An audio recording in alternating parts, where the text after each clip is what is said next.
Hello. So, we're playing Lake of Voices, which is a free, again, free. I'm on a kind of a free kick right now. Because I think that I kept checking Steam and there were a bunch of free stuff that had come out around the same time. I could be wrong there, obviously. But yeah, it's free. It's called Lake of Voices. It's a horror visual novel. But I think it's an otome game, so you play as, I think you play as this lady. And, yeah, you get to romance somebody. But I think someone is always going to die, and you can't save everyone. We'll see how this goes, because if they do that thing where it's like, oh, you made this choice, and even though it doesn't make sense, it had this outcome, and you can't like make sense of it in your brain. But we'll see. It's fully voiced. Oh, look. Choices. You'll need to make various decisions throughout Lake of Voices. Here are a few details to keep in mind. Certain choices are timed. Time running out isn't something to completely avoid. In some cases, not getting involved can open new possibilities. Other choices aren't timed. These options only determine whether Kika has any special affection for another character or not. Okay. If you survive until the second night, the story will branch into one of the 5 different plot lines based on your earlier decisions. The other characters cannot manage all situations in the various plot lines, regardless of what you do. If a character isn't making it, try getting that plot with a different set of survivors, or having the same group of characters venture through some other storyline. That's kind of confusing, that one. Becoming closer to someone can add and or remove future choice options and change how some scenes play out. Your decision to build that connection may not go unnoticed by the other characters. Earning the full amount of affection with certain characters can require getting into specific plot lines. Alright. My grip on my lantern tightened. Let's try this again, shall we? Okay. My grip on my lantern tightens as the fog around us thickens. While the forests in this area are relatively safe compared to Sinnlos, I can't help but feel my hair stand on end the further we get in. I mean, it's kind of nice that this has voice acting, so I get a little break. I've been reading like a lot lately, so it would be nice to yeah, have a little reprieve from that. My free hand fingers the hilt of my sword, something akin to a nervous reflex. Have you seen it before? Bamel breaks the silence, either sensing my unease or assuaging his own. I hope it's the latter. I haven't. I've had no reason to go near this cursed lake until now. What have you? Bamel scratches his chin casually, as though I asked what his favorite food is. I traveled the long way around it once before. Not so pleasant. Something about it just frays your nerves. Although, even being near it is enough. I'll give it a, like, sometimes the voice acting doesn't, so I'm just turning it down. On the recording. Sometimes the voice acting doesn't quite vibe with you right away. You have to get into it a little bit. Because, I mean, I don't know how voice acting works, but I assume these are some of the first lines they ever did, so maybe they're not in character yet. That's the only thing I can assume. But yeah. So I'm not the only one who feels it. A sense of relief hits me, but not enough to undo the buzzing of anxiety. They always get American people to do it as well. I don't know, maybe it's just me being British, but I do appreciate British acting more generally. The lake, Sinnlos, most try their best to avoid it all their lives. The hundreds who die attempting to cross its unearthly black water, dragged to death by the creatures lurking within, aren't a secret. No wonder you were assigned this mission. I don't envy voice actors, it's actually very hard, and I feel like you actually... I mean, it's called voice acting for a reason, right? You act, you have to know how to act, and like, I've tried... Maybe it's just because I'm too shy, but I just can't, like... Maybe if I really let myself go, I could try, but... I feel it's just, even when I'm by myself, it's just like embarrassing to be like just doing all these emotions, you know. I envy voice actors. I would love to voice act. I don't think I could ever do it. I don't have a good voice or anything. But I feel like obviously it's quite a stressful job, right? And like a lot of jobs are, but I feel like it could be fun as well. There are few who've had first-hand experience with the place, even if from a distance. He'll probably keep being picked whenever they need someone to cross for however long he's with us. Mel shrugs, bringing my attention back to the dark path before us. At least we're taking the bridge this time. It'll only take 2 days instead of double that, and the sooner this place is behind us, the better. It would be preferable not to risk it. But time is of the essence. We don't really have a choice. Bamel, so I don't want to insult the voice actors as well. Just Kika sounds a bit, I don't know if this is her personality. We don't know her personality. We don't know anything about her yet apart from she has a sword. But she's kind of monotone. I don't know if that's the idea though. One of our allied villages, Hema, is being harassed by brigaders, a band of ruffians. We don't have many guards to send as an assist, only Bamel and myself. The least we can do is arrive before we are too late to be of any use. These kinds of squabbles happen often, but have to be put down lest they turn into a blood grudge or all-out war. The last we heard, neither option was that far off. I can also see why they chose you to come out here. I glance at Bamel, an eyebrow raised. A slight smile plays across his lips. You're always so calm and so serious. Nothing can get to you. You're the best choice they had. I guess maybe that is her personality then. A smile now tugs at my own lips. I would like to thank him, but that wouldn't be so calm and serious as he just described. And if that's how he sees me, I'd like to keep it that way. My lack of reaction only makes his smile grow, and he chuckles a bit before refocusing on the path. I do the same. It wouldn't be right to let my guard down in a place like this. Bamel appears to feel differently, however. You know the town on the other side of the lake, though? It's not so similar to ours. If all goes well, perhaps we'll have enough time to enjoy the new area. Excuse me, is there an option to turn down the music? Yes. This is always a problem I have. Is that the music is on par with the voices in level. And it has always bothered me. It always happens. I always end up having to turn the voices all the way up to the top and then put the music down a little bit. I like the music to be the background, not on par with the voice. Like, you know, it's fine to, I'm not actually criticizing them doing this, like putting it that way, that's fine. It's just like a personal thing for me. I always put the music down a bit, so it's in the background, it's not a main focus like a voice. I mean, don't get me wrong, that doesn't mean I don't like the music. It just means I like it to be the tone in the background. Does anybody know what I mean? I don't know.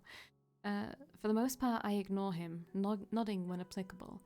Bamel is a talkative sort, and if chatting keeps his worries down and his sword hand ready, I have no complaints. After a time, the thick fog surrounding us begins to clear. A slick wooden dock comes into view, and with it, the sounds of water gently lapping at its sides. Bamel shifts beside me, stretching his lantern arm as far as it will go. He seems tense. Someone's already here. Hello. A young woman stands by the dock, eyeing us warily. Does she intend to cross tonight? Evidently, she has the same question. As we step up next to her, it's clear she isn't simply passing by. She's waiting. The stranger nods curtly to us. Margaret. Kika the Steadfast. There's a title. I want to hear more of this. Hello? Bemele. Did I? Bamel. I called him Bamel, didn't I? Bemele. L.A. I would never have... Can I hear this again? Probably not. Or maybe I can. Come on, put me down the bottom. Oh, it hasn't even registered yet, okay. Bemele. Bemele. There's no way that I would know off the bat how to say that. Bemele. Bemily. Okay. There's a stuffy silence. I'm gonna have to remember that his name is said Bemily. Okay. Margaret turns to gaze out across the lake, expression unclear. With not much to say, Bemily and I do the same. I do like Bemily better though, honestly, not Bemel. I like Bemel as well, but I think I do like Bemily better. Okay. From here, the black surface of the lake looks disarmingly calm. Wind rushes across its surface, a sound like whispering. Though perhaps it actually is whispering. I concentrate, trying to place the difference, searching for breaks and rhythm. After a few seconds, I feel foolish. It doesn't matter what the noise is, whether I hear them or not, we're not alone. The Nixie are out there. A feeling that I can't quite shake tells me they've already noticed the little group of people on their shores. It feels hostile. My stomach sinks and I instead address Bemily? Bemily? Bemily? Fuck, I've already forgotten. Where is the guide? Unless he's on the center island or on the complete other side, your guess is as good as mine. It's dark as pitch. You know, out there. looking at him from a further distance, I wouldn't expect him to have that voice. I would expect him to have like a bit of a higher pitched voice. Not like super high pitched, obviously, but higher than what he has right now. Panic rises in me. Panic I try hard to quell. We can't cross without him and we need to get going soon. You Canadian? Oat. You can't cross with him either. Is this an American trying to do a British accent? The woman behind us, Margaret, cuts in with something like a snort. What? I know the guide will be here tonight. I have already made arrangements with him to cross. Emily and I share a look. The woman seems haughty and willing to put up a fuss. I have his word he'll take me today. It would be wiser for the two of you to begin the trip around if you're really in such a hurry. Or you can make camp here and wait for him to make the trip back if you prefer. Maybe they are British, I can't tell. I don't need to turn my attention to Bemel to know he's riled up. I step in before he can say something rash. Even if that is so, my companion and I must begin the trip tonight. Margaret is unimpressed and opens her mouth to argue further. We'll wait for the guide to arrive before coming to a conclusion about any of this. She clamps her mouth shut, then lets out a sigh. You can do as you like. With the matter tentatively settled, Bemel moves away. His finger begins to tap loudly against the top of his hilt. He shifts from one foot to another, then groans. What's that bastard even up to? I almost visibly start, but manage to restrain myself. He probably doesn't know any better. I'm sure of that. It's not worth mentioning. With a mouth like that, you shouldn't even have the right to ask the guide to take you across. How ludicrous. He's faced far worse than She a bit sounds of so much foul quieter language. than everybody else. Do you know anything that's happened with this lake? I know enough. Actually, I'm starting to figure this person is British. I shouldn't have made assumptions from one line. Margaret is clearly not convinced, but she shrugs and makes a show of turning her back to him. The guide's father is Garvin the Exemplar. Garvin never accepted the guide as his son, all the way up until he died in this lake. Your statement could be seen as tasteless. Oh. Duh.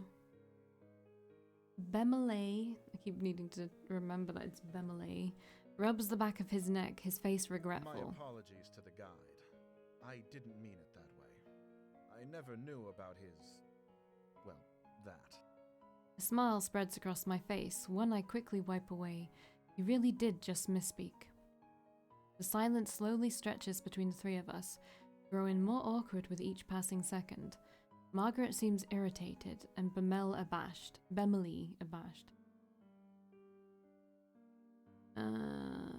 I don't like Margaret right now. But I don't like this person either, and I hate their name. Say nothing. We each remain locked inside our own thoughts, not another word passing between us. Eventually, a small light appears on the bridge ahead, gently swaying through the foggy air. It gets closer and closer until it becomes apparent it's a figure carrying a lantern. That must be the guide, although I can't shake the ghostly aura it gives off. The figure steps onto the shore, but we wait for him to approach us instead of going to meet him. None of us are sure how close to the waters we can get before it is no longer safe. Oh, look at the eyelashes on this dude. He stops in front of us and simply Are you stares. the guide of Sinnlos? The man nods. He has a sharp face and weary eyes. Well, that's grand. We would like an escort across the lake. Bemele motions to the two of us, and Margaret approaches. A strained smile on her face. Hello, it's good to see you again. I'm ready to cross, as we've agreed upon. The guide turns to face her as well, face remaining unchanged. It must not be a lie. He would have had to say something otherwise. She really does have preference to travel with him, that's the problem. Is there a way we can all begin the trip tonight? Yes, I will allow all three of you to go. But with that many, at least one will die before we reach the other side. I furrow my brow. It's a disturbing addendum, and one offered with little emotion attached. Bemel glares back, asking without asking what we're supposed to do with such circumstances. You should go around. The sentence hangs in the air, the second half unspoken. If you want to live. We don't have time for that. There are people counting on us for protection. Why does she need to go? He jerks a finger at Margaret, whose face contorts with anger. I don't need to explain myself to you. My journey has already been put off once, and I was promised I could go today. I will be going under any circumstances. He meets Bemele's eyes with a gaze of steel. He starts to speak, and she cuts in. An extra day or two shouldn't be that much of a problem for you. Whoever you're meeting can surely wait such a tiny amount longer. Patience is a virtue, after all. Lady, did you just hear him? He said that people are relying on them to protect them. The night is only so long, and if we're still on the bridges when the sun comes up, we'll all die as they sink back below the surface. If you don't decide soon, no one will be going. The guide is dispassionate, stoic. I would almost feel something's wrong with him if I didn't share the trait myself. Bemele pulls me to the side, jaw clenched tight. That woman isn't armed. His voice is low. He darts a glance at We Margaret. can easily get her to back off if we make this into an actual fight. Kidding me? After all, we have to go tonight, yes? If one of us really is to die, it'll be her. Would staying be a worse fate than her death? I stare at the dock, refusing to meet Bellamy's eyes, and try to keep my voice as level as possible. We don't know her situation. This isn't a decision we can make for her. What? Emily leans in closer, apparently having missed what I said. I remove the sympathy for her in my response when I speak again. The guide won't accept something like that, I assume. His face is grim. Then what else do you have in mind? First of all, you and I cannot split up. Either we both stay, or we both go. Right. That's not a question. I cross my arms, a hand on my chin. I have full confidence in my abilities and in Bemele's. This is going to be so annoying to remember. But there's no reason not to believe the guide knows exactly what he's talking about. If we go, he might not be able to give the group the attention we each deserve. That would mean we truly would be putting Margaret's life at risk on top of our own. Let's just go. You. I believe we should go. Bemele's reply is firm. My steadfastness seems almost weak in comparison to its certainty. He addresses the guest. We shouldn't waste the more time. Let's shove off. Guide. The guide slowly turns around without even a nod to show his agreement. Margaret stares at Bemele and me, something of a resolve in her gaze. Then she follows after the guide. At least she didn't insist we stay behind. We should do what we can to protect her. It's our fault she's being put in even further danger. Exactly my thoughts. We will take care of everything. Maybe I'm being naive, but I have no What's this intentions of stark letting difference anyone from fall what he was victim to saying this earlier? lake tonight. Those monsters can starve. He turns to follow the others across. I will protect everyone on this trip. I will.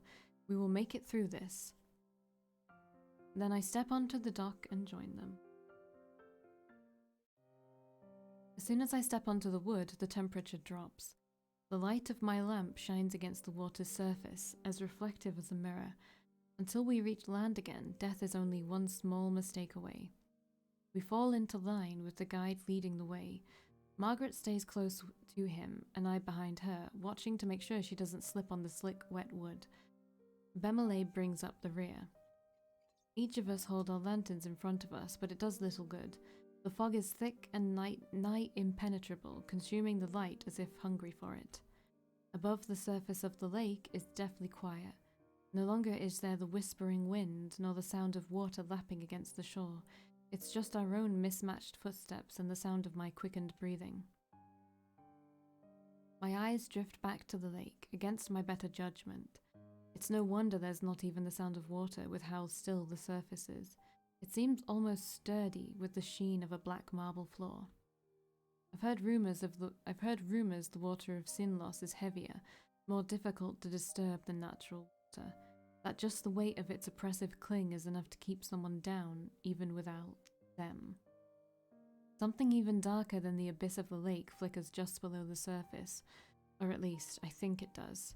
I turn my gaze to Margaret's back. It's better to stay focused. Fall back a bit. You're following me too closely. The guide is looking over his shoulder, addressing Margaret. I'm sorry. If someone gets pulled into the lake, they'll instinctively reach for anything to hold on to. Do not let that be you. Margaret's shoulders rise and she nods with great seriousness. I understand. Thank you for the advice. He ignores her You gratitude. can speak amongst yourselves if you so choose, as long as you pay attention to where you're going. There is no worth in listening to the sounds out there. If there's anything at all, it'll only be Nixie trying to set you on edge. All right. Then, could you tell us your name? You didn't have a chance to properly introduce yourself, and I've only heard you being referred to as the guide. I don't have a name. Okay. He's facing the front again, his voice as expressionless as before. I have no way of guessing how he feels as he says this. Oh. It's probably not something he wishes to talk about. However, there was something else I wanted to say, so changing the subject is not difficult. Margaret, thank you for allowing us to join you. Margaret shrugs non-committally. It wasn't exactly up to me. The guide said he would take you. She hesitates, and then she looks tentatively over her shoulder at me. But thank you for saying that. It's appreciated. Bemelay and I will do our best to Bemelay. be an asset on this trip, rather than a burden. That's nice. I'm not afraid to be out here, though. Still, at least with your training, you should be able to take care of yourselves.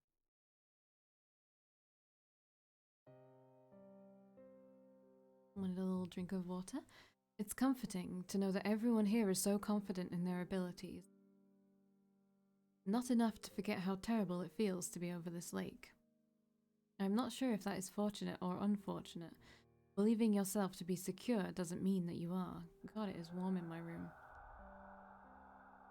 Whew, as the conversation lulls, a new sound breaks through. It's the whispering noise again. It's the chatter of inhuman voices, and this time coming from all around us. Taking care of yourself is exactly what you need to do.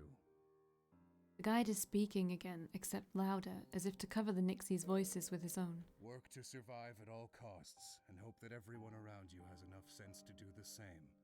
That's the only way you'll make it to the other side. Margaret nods in response, but I hear a grunt from behind me. Groups tend to go further when they work together to achieve the same goal. The guide doesn't say anything in response to Bemelay's. I hate his name. Bemelay's grumbling either. I'm not sure whether he didn't hear Bemelay, or whether he just didn't feel the statements made thus far are worthy of addressing. I have a feeling it's the latter. We go around a large bend in the bridge, part of it forking off to another way. I wonder how the guide knows which one of these essentially identical paths is correct, when something in the corner of my eye catches my attention. I believe I saw something over there. Keep walking. No need to worry. The guide's voice is calm and level. I decide against pressing the issue, not wanting to set everyone even more on it. What did he say? Perhaps not wanting the conversation to be caught by the guide, he speaks softly, though I couldn't quite hear him because of it. Oh.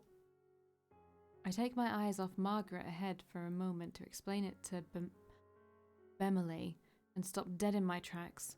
Only one word is able to escape me in my stunned state. Behind Bemele stands another figure, looming in the darkness. Seeing my face, Bemele grabs the hilt of his sword. He whips around, then staggers swiftly backwards. Several meters away, a crooked, twisted black figure hobbles its way towards us. Some kind of liquid drips off its head, curling around the edges of its face.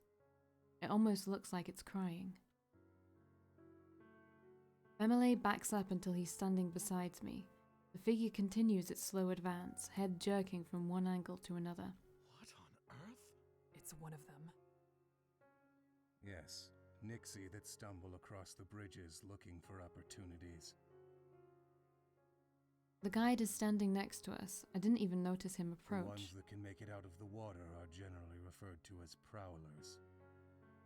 I had no idea things like that were out here. Is that what Kika saw down the other path? The guide says nothing, instead returning to the front of the party. Margaret watches him pass. Her frustration morphs into nervous optimism when something seems to come into her mind. Well, Nixie aren't slowed down much by swords, but at least light keeps them away, right? Margaret's hand grips her face tight, and desperation bleeds into her voice. I bite the inside of my lip. Direct light will force it to return to the lake. However, it'll try to drag the light, or you, down with it before it goes. Instinctively, I reach for the hilt of my sword, despite the fact it would do little to protect me. The Prowler is getting closer, jerking forward, stopping, then resuming its slow advance. Okay, does anyone have a light we can leave here? That way it won't follow us. Only matches.